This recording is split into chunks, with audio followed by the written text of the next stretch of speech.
Hello everyone, you are most welcome to my YouTube channel. और आज फिर एक नई कहानी के साथ आप से रूबरू हो रहा हूं। ये कहानी है एक ऐसे सम्राट, एक ऐसे राजा की जिसका गुरु ही उसे जहर पिलाता था और एक दिन बना दिया अखंड भारत का सम्राट। जी हाँ दोस्तों, सही सुना आपने। कहानी है आचार्य चाणक्य और उनके चेले चंद्रगुप्त मौर्य की।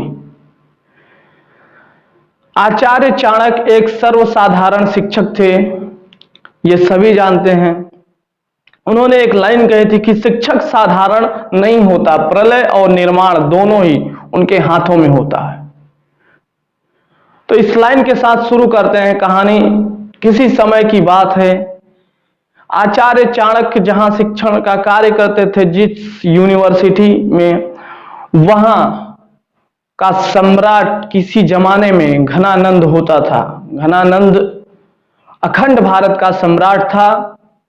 एक दिन उसके दरबार में आचार्य चाणक्य पहुंचते हैं और उसे आगाह करते हैं, बोलते हैं कि घनानंद सतर्क हो जाओ, बाहरी आक्रांता सिकंदर भारत पर हमला करने वाला है। और उस समय घनानंद के दरबार में मदिरा सेवन चल रही थी, नृत्य चल रहा था, मनोरंजन चल रहा था। तो उस समय उनकी बात को नकारते हुए घनानंद ने कहा, ये कौन साधारण सा मास्टर आ गया हमारा मनोरंजन भ्रष्ट करने के लिए, नष्ट करने के लिए। इसे तुरंत यहां से निकाल कर बाहर फेंको। आचार्य चाणक्य ने कहा, इसकी कोई आवश्यकता नहीं है। अगर मेरे शिक्षा में ताकत रही तो मैं एक नए युवराज, एक नए सम्राट का निर्माण करूंगा, उसका राज्याभिषेक करूंगा।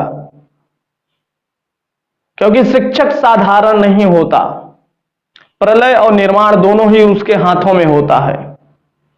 शिक्षक चाहे तो सम्राट बना दे, शिक्षक चाहे तो साधु बना दे, दोनों ही उसके हाथों में होता है। ऐसा कह करके वहां से आचार्य चाणक्य चल देते हैं। जंगल के रास्ते होकर गुजरते हैं। वहां जंगल में देखते हैं कि एक बालक कंचा यानी गोली खेल रहा है। उसका निशाना बहुत ही सटीक था। आचार्य चाणक्य ने देखा, इसी एकाग्रता बहुत ही बेहतरीन है, कंसंट्रेशन पावर इसका बढ़िया है, इसी को हम सम्राट बनाएंगे। उस बच्चे को लेकर के उसके माताजी के पास जाते हैं और उसकी माताजी से कुछ पैसों में उसे खरीद लेते हैं और उसे लेकर के जंगल के रास्ते निकल जाते हैं और उसे सम्राट बनाने की तैयारी में लग जाते हैं। धीरे धीरे उसे शिक्षा यानी शिक्षा के साथ साथ शास्त्र के साथ साथ शस्त्र भी उन्हें सिखाया और उसे तैयार करने के बाद घनानंद के साम्राज्य पे हमला कर देते हैं। हमला करने पे पहली बार तो उन्हें असफलता मिलती है, लेकिन वो हार नहीं मानते। दोबारा कूटनीति, राजनीति, तमाम तरीके से तैयारियां करके दोबारा हमला करते हैं। दोबारा हमला करने के बाद आचार्य चाणक्य और चंद्रगुप्त मौर्य को विजय मिलती है। उस विजय के बाद उस राज्य के मंत्री बनते हैं आचार्य चाणक्य और चंद्रगुप्त मौर्य बनता है सम्राट। सम्राट बनने के बाद चंद्रगुप्त मौर्य को यह बात पता चलती है कहीं से कि आचार्य चाणक्य मुझे जहर देते हैं। प्रत्येक दिन उसे जब यह बात पता चली तो वह तुरंत आचार्य चाणक्य के पास पहुंचा, बोला, गुरुजी आप मुझे जहर क्यों देते हैं?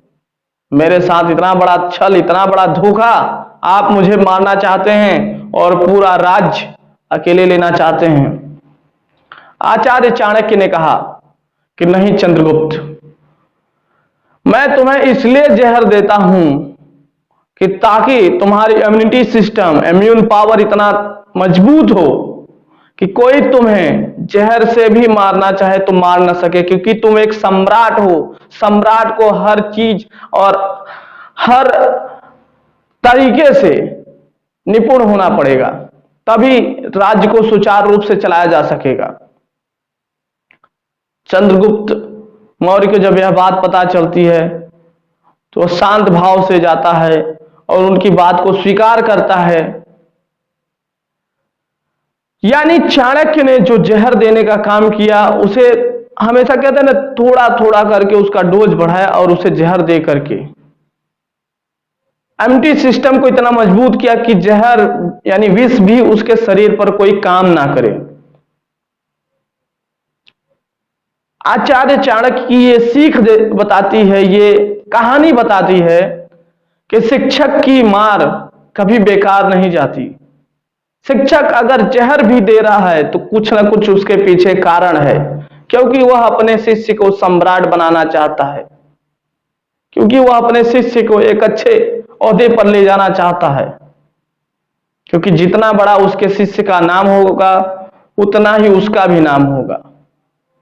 अगर कहानी अच्छी लगी हो तो शेयर करिए, सब्सक्राइब करिए। Thank you so much.